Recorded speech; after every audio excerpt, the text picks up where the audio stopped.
Maha Besar, luhur dalam kekuasaan, agung mengatasi segala sesuatu. Langit menceritakan kemuliaannya, dan cakrawala memberitakan pekerjaan tangannya. Hari lepas hari, mereka terus menceritakannya, dan malam lepas malam, mereka memberitakannya. Allah menciptakan langit dan bumi. Ia juga membentuk manusia dari debu tanah dan menghembuskan nafas hidup ke dalam hidungnya.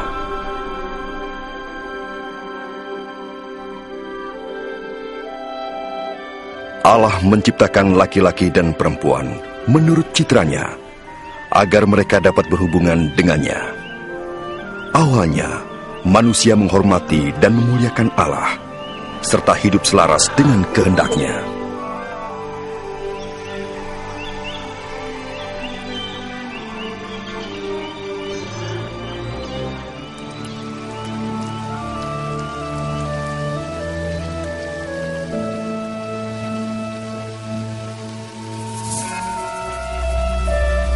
Sampai pada suatu hari, iblis berhasil membujuk perempuan itu makan buah terlarang dan memberikannya juga kepada laki-laki tersebut.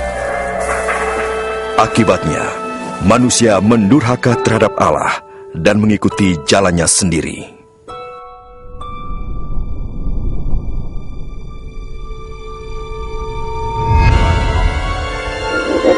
Sebagai upah dosanya, manusia dipisahkan dari Allah dan diusir dari Taman Firdaus. Tetapi Allah tetap mengasihi manusia. Ia tidak ingin dipisahkan dari ciptaannya. Namun bagaimanakah Allah dapat disebut suci dan adil jikalau Ia tidak menghukum dosa manusia?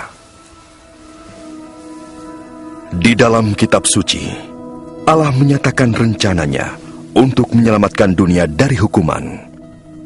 Orang pertama yang memahami rencana ini adalah Nabi Ibrahim.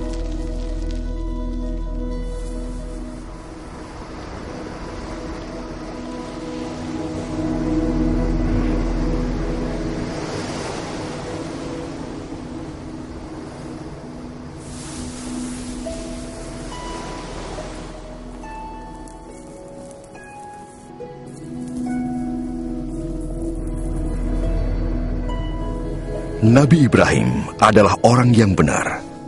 Allah berjanji untuk memberkahinya dan menjadikan keturunannya sebanyak pasir di laut dan bintang di langit.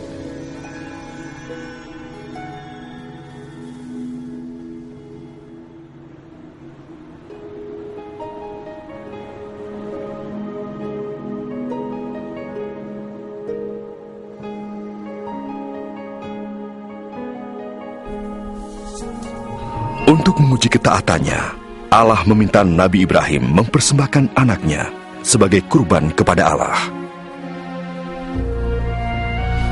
Nabi Ibrahim beriman kepada Allah dan menaatinya.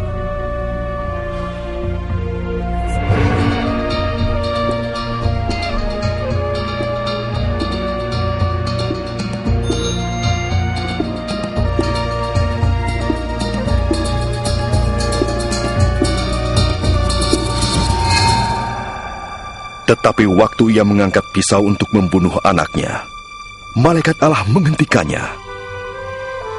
Ia melihat bahwa Nabi Ibrahim takut kepada Allah dan menaatinya.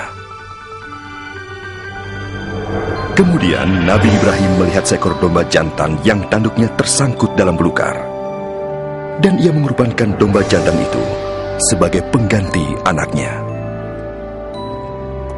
Demikianlah Allah menunjukkan kepada Nabi Ibrahim bahwa domba atau hewan sejenisnya harus disembelih untuk menutupi dosa. Sampai tiba saatnya Allah menyediakan kurban yang sempurna untuk membayar semua dosa manusia. Dosa yang memisahkan manusia dari Allah diganti dengan kurban yang memulihkan hubungan tersebut. Kitab suci memberitahukan tentang Dia yang akan datang untuk menjadi kurban yang sempurna bagi dosa-dosa manusia. Sebagaimana domba jantan menggantikan anak Nabi Ibrahim, demikian pula Ia akan menggantikan manusia agar manusia dapat diampuni. Banyak orang menyebutnya Al-Masih, yang datang untuk mendamaikan manusia dengan Allah, sekali untuk selama-lamanya.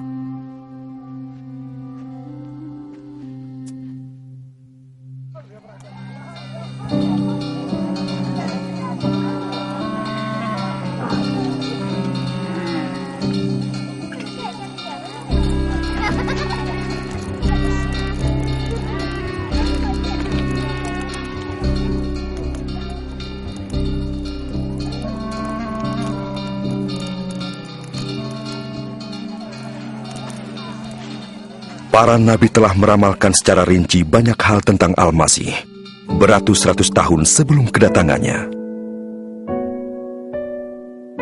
Nabi Yesaya meramalkan bahwa kelahirannya akan merupakan suatu mukjizat. Seorang perawan akan mengandung seorang anak yang akan disebut sang anak yang datang dari Allah. Nabi Mika meramalkan bahwa Al-Masih akan lahir di Bethlehem. Sementara Nabi Zakaria meramalkan bahwa ia akan memasuki Yerusalem dengan menunggang seekor keledai dan dikhianati oleh salah seorang pengikutnya.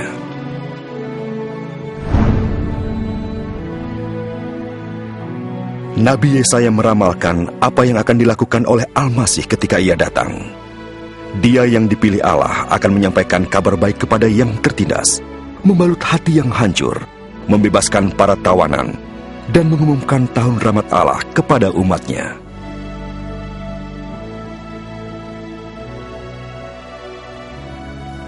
Jadi, siapakah Al-Masih itu? Pada abad pertama datanglah seorang nabi yang bernama Isa. Banyak yang berpikir bahwa dialah yang kedatangannya telah diramalkan para nabi sebelumnya. Benarkah demikian? Apakah hidupnya memenuhi ramalan-ramalan itu? Apakah Isa lebih dari sekedar nabi? Berikut ini adalah riwayat hidupnya, berdasarkan catatan para saksi mata yang tercantum dalam kitab suci. Agar kita dapat mengerti dan menarik manfaat dari kehidupan Isa, maka diri Isa diperankan oleh seorang aktor yang sebenarnya tidak satupun aktor yang layak memerankannya.